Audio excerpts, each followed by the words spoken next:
అంటే మేము ఓటేసింది దీనికేనండి. Government commitment అనేది ఏంటో చూపించారు. నిజంగా గవర్నమెంట్ కానీ సీరియస్గా కమిట్మెంట్ తీసుకుంటే వాళ్ళు ఎలా చేయొచ్చు, ఏం చేయొచ్చు, ఎంత బాగా చేయొచ్చు అని చూపించారు.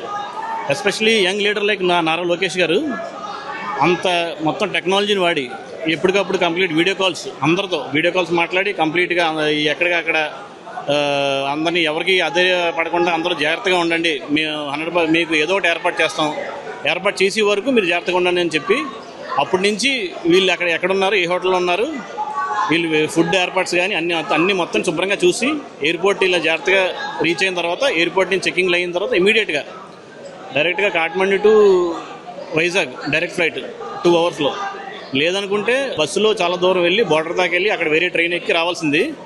అలాంటిది వితిన్ నో టైం ఒక స్పెషల్ ఫ్లైట్ అరేంజ్ చేసి తీసుకురావడం అనేది మామూలు విషయం కాదు. అది hats off to Nara Lokesh గారు. అంత మొత్తం ఆయన కంప్లీట్ మిగతా పనులన్నీ మానుకొని దీని గురించే కూర్చొని అంత సమయం కేటాయించడం కూడా నిజంగా మేము అదృష్టంగా భావిస్తున్నాం.